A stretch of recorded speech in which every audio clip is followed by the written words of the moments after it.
أعوذ بالله السميع العليم من الشيطان الرجيم بسم الله الرحمن الرحيم الصلاة والسلام على أشرف المرسلين سيدنا وحبيبنا محمد وعلى آله وصحبه أجمعين. Assalamu alaikum wa rahmatullahi ta'ala wa barakatuh. C'est avec grand plaisir qu'on se retrouve aujourd'hui pour continuer dans la méditation, sur la méditation des hadiths du chapitre de la foi du Sahih de l'imam al-Bukhari. Donc nous nous étions arrêtés la semaine passée au hadith numéro 32, dans laquelle nous avons parlé, nous avons traité de l'injustice comme étant un leitmotiv, comme étant une base principale de notre religion.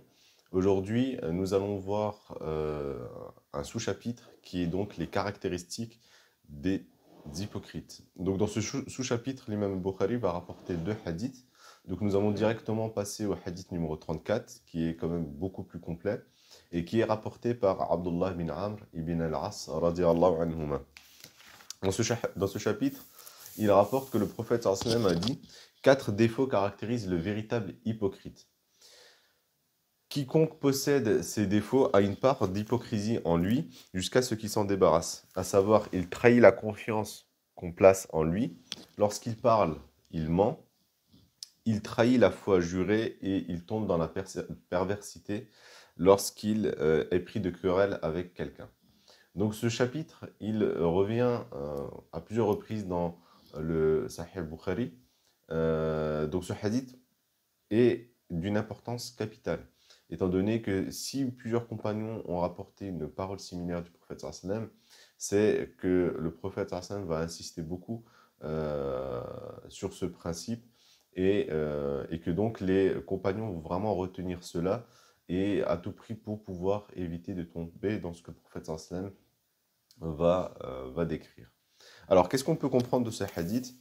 Déjà, premièrement, lorsque le prophète sallallahu alayhi wa sallam va parler d'hypocrite, donc lorsque il va nommer les caractéristiques des hypocrites et qu'il va dire que le croyant va avoir une part d'hypocrisie, cela ne signifie pas que le croyant va devenir hypocrite et qu'il va avoir le même statut qu'un hypocrite.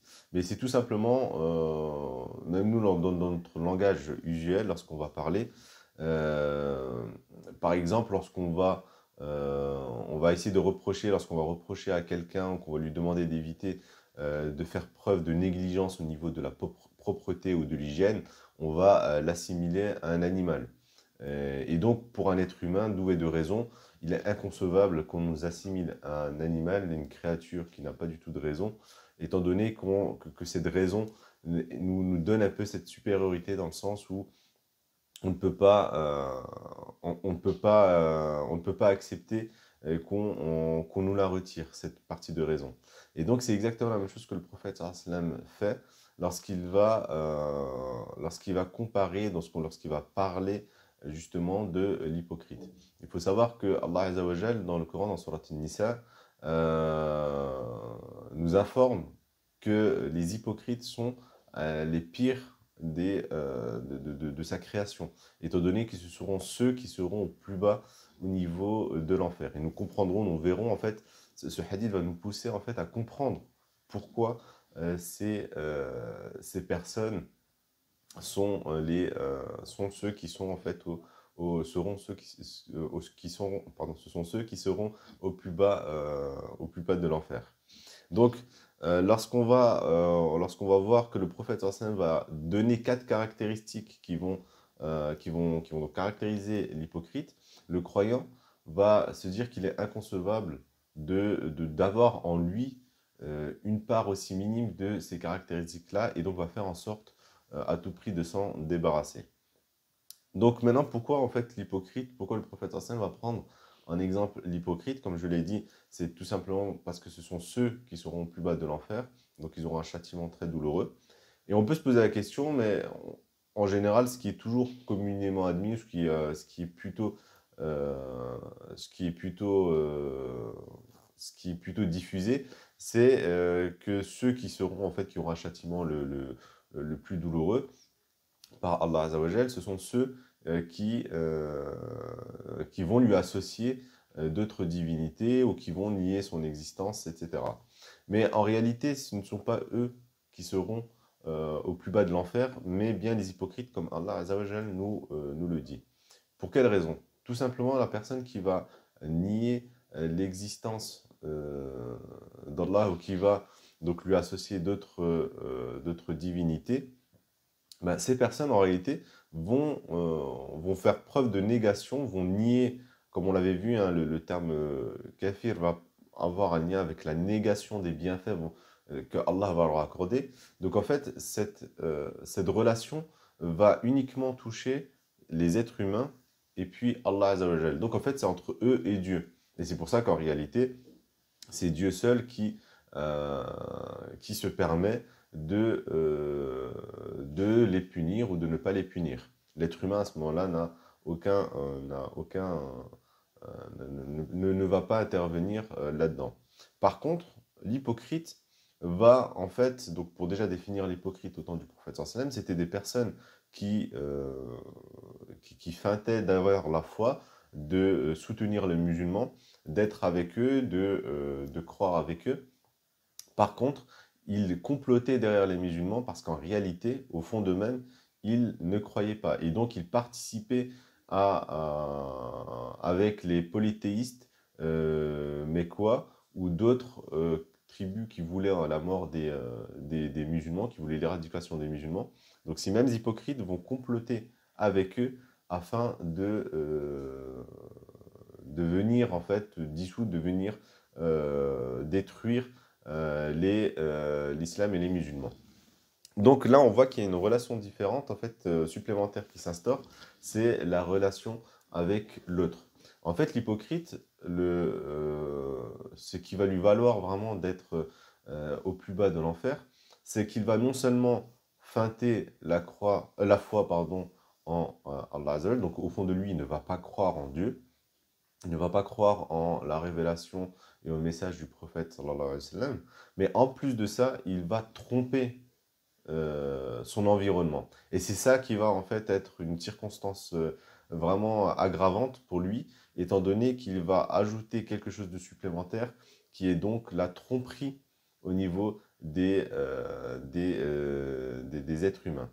Et donc ça, c'est très important, étant donné que le croyant, on le voit depuis le début, hein, depuis les 30 premiers les 30 premiers hadiths déjà qu'on a cités, la foi va, bien évidemment, la porte d'entrée de la foi va être la relation que l'on va avoir à Allah Azza wa Jal, mais pour pouvoir compléter sa foi et avoir une foi la plus parfaite, c'est surtout son comportement vis-à-vis des autres. Et donc celui qui va tromper, en plus de ça, de ne pas croire en Dieu, qui va tromper les autres, ben lui forcément va être celui qui va avoir le châtiment le plus douloureux. Donc, première notion qu'on a, c'est qu'il faut à tout prix éviter de tromper les gens. Et donc ça, justement, le prophète sallam va détailler en plus de ça, va détailler justement des caractéristiques, des comportements qui font que si nous les adoptons, ça doit en fait nous alerter pour nous dire qu'attention, là on commence en fait à rentrer dans un mauvais comportement vis-à-vis des autres personnes et que donc on va détériorer notre foi. On commence à détériorer notre foi de plus en plus jusqu'à avoir justement une caractéristique, une part que les hypocrites ont. Et donc la première caractéristique que le prophète sallam va mettre en place, c'est la trahison de la confiance qu'on place en soi, qu'on nous a placé. Et ça, bien évidemment, on le retrouve déjà dans le Coran, où Allah Azza wa Jal nous appelle à tenir part de nos engagements, chose très importante. Donc ça revient à plusieurs reprises dans le Coran. On sait que le prophète sallallahu alayhi wa sallam, malgré tout ce que les polythéistes lui ont fait subir à la Mecque, il va faire en sorte de toujours rendre les dépôts qu'on lui a confiés. On lui déposait, on savait que c'était quelqu'un digne de confiance, et donc lorsqu'il va partir à Médine, lorsqu'il va immigrer à Médine, malgré que les polythéistes vont spoiler, vont voler les biens des musulmans qui vont quitter la Mecque, le prophète sallam ne va pas combattre le mal par le mal. Et il va toujours tenir ses engagements. Pareil pour le pacte d'Al-Hudaybiyah.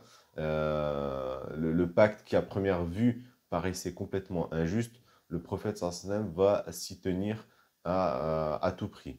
Donc le prophète sallam, que ce soit avec ses amis, mais aussi avec ses ennemis, le prophète sallam tenait à tout prix ses engagements. Et donc nous, on doit à tout prix se dire que lorsqu'on va avoir un engagement avec une personne, que ce soit contractuel, donc que ce soit un contrat que l'on va signer, ou que ce soit tout simplement de parole, dès lors que l'on veut prendre une responsabilité, que l'on veut prendre un engagement, on se doit à tout prix de le respecter jusqu'au bout.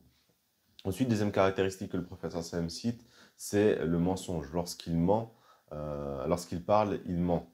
Donc ça, pareil, le mensonge est une chose qui est très importante. Nous avons un hadith qui est très important où le prophète sallam nous informe, nous dit, lorsqu'une personne ment, il va donc continuer dans son mensonge, perdurer dans son mensonge, si bien que Allah Azza wa Jal va le considérer comme étant un menteur. Le mensonge est très destructeur parce qu'une fois, en plus, lorsqu'on va mentir, en plus de donc tromper la personne en face, le menteur peut à un moment donné arriver à un stade où il va se tromper lui-même. Donc il va à chaque fois mentir, si bien que au final il va avoir tendance à toujours se trouver une circonstance atténuante, si bien qu'il ne pourra jamais se remettre en cause. Et on l'avait déjà vu aussi, celui qui ne se remet pas en cause ne pourra jamais évoluer au niveau de la foi.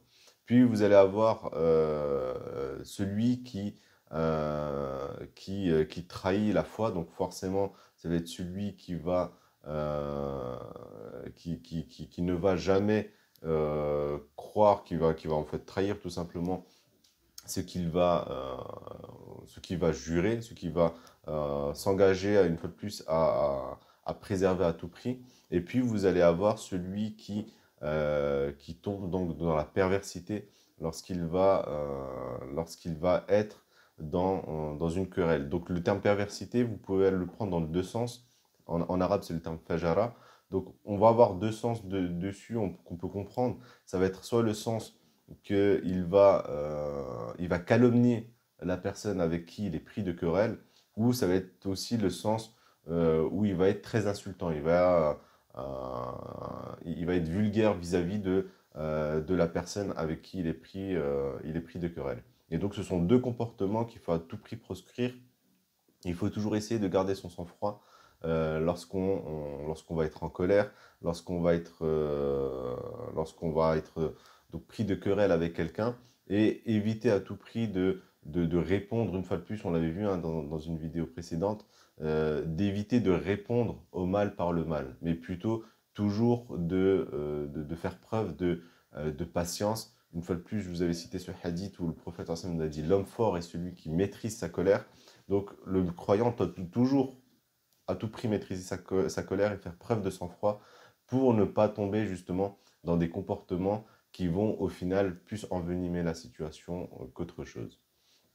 Donc voilà pour ce sous-chapitre qui est donc les caractéristiques des hypocrites.